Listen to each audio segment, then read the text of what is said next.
Yo, what's crap, boys? I want to talk about the Boston Celtics. A lot of people have been talking about them recently.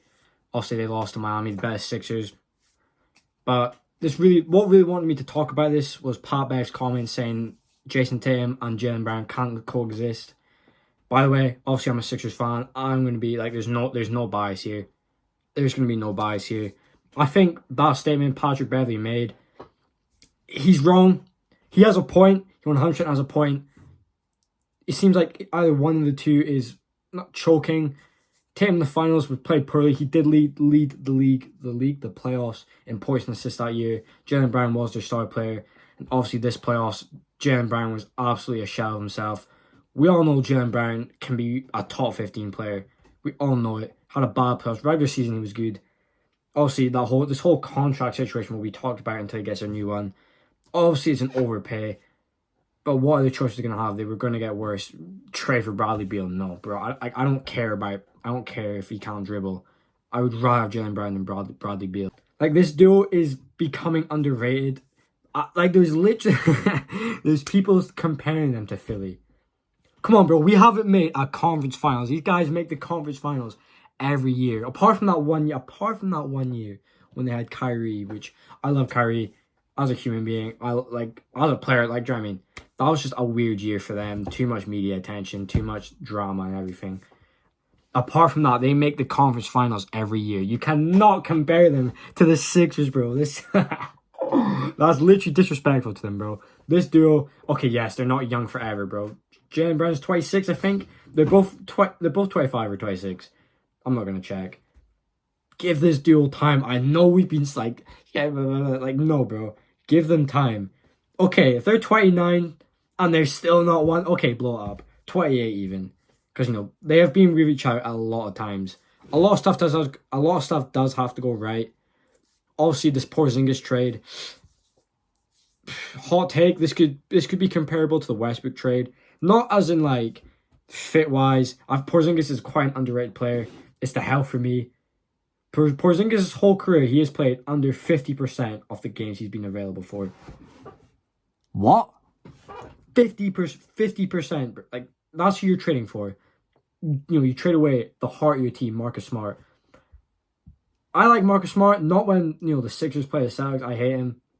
Come on, bro, you can't trade him. I thought he was going to retire there. That's a guy who was going to get his jersey retired there, but now, obviously not. Memphis, he's going to be a great leader for that team. Him and Derrick Rose, they're going to be so good for that young team. Phenomenal move by Memphis. You can't trade the heart of your team. Obviously, you either lose one of your guards. Derek White I think he'll be good starting shooting guard, point guard. Malcolm Brogdon off your bench is very solid. You need that. His great 3-point shooting that he can show. This whole Porzingis thing, he's not going to be available. It's going to go downhill. This team's a contender when healthy, but they're not going to be healthy. And then they're just digging themselves a hole, I believe. Also, I could be wrong. Porzingis was healthiest season last year, so hopefully he moves it off. But he is not playing in the International World Cup because of something with his foot, which is right. You should take precautions for this NBA season. The team's just traded one of their potential, a future legend if he retired there or played a long time there for you.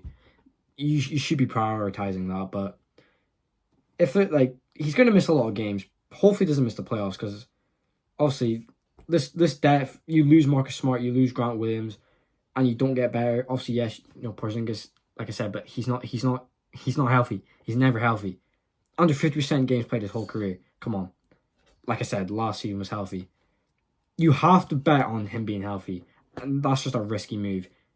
Jaylen Brown, underrated player. I like Jaylen Brown. If I'm a Celtics fan, I'm wanting this deal together. Jason Tatum is probably going to be the best player in the NBA one day. Damn near top 3 or top 2. Tatum is such a solid player. Jaylen Brown did have a bad playoffs. He's got a lot of work to do. Kind of bad you gave him a mega contract. Talk about losing motivation to become a better player. He's been having a $3 million contract on the worst playoffs of your career. That's a bit questionable. But obviously you make that. If you can trade for Dame, I would do that. I would trade Jaylen Brown for Dame.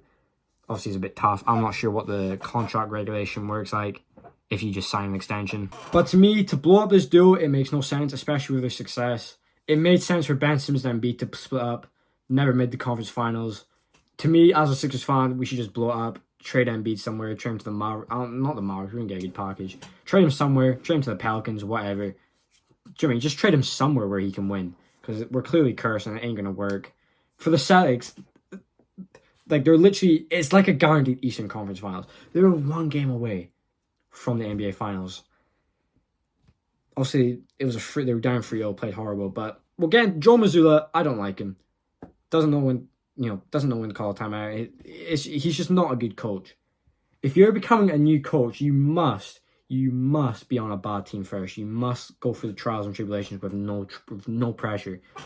If you go through the trials on a contender, most times you fold. Look at Steve Nash, he folded.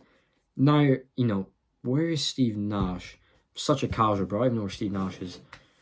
But if you're going to be a coach, you must be on a bad team.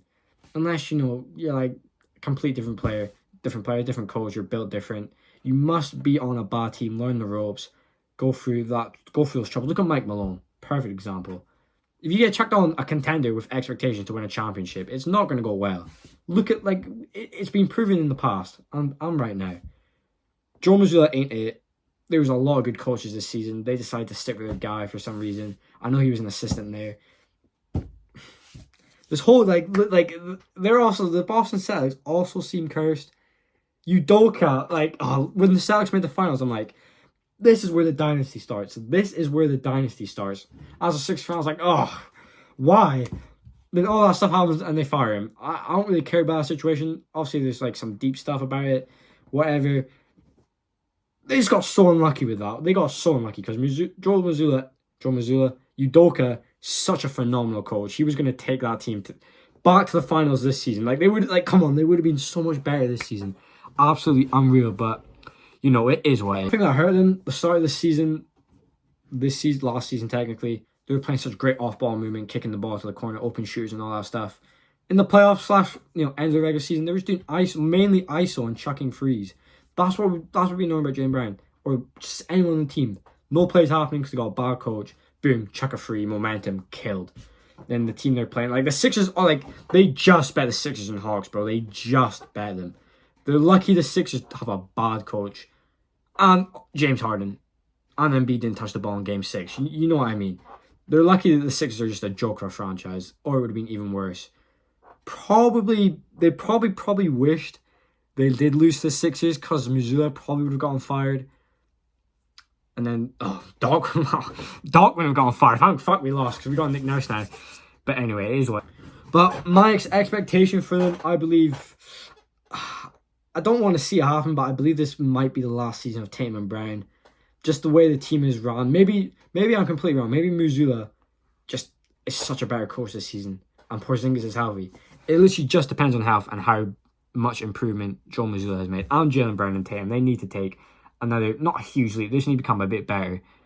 And they'll be fine. But my expectation is 4th seed, second round exit. Tough.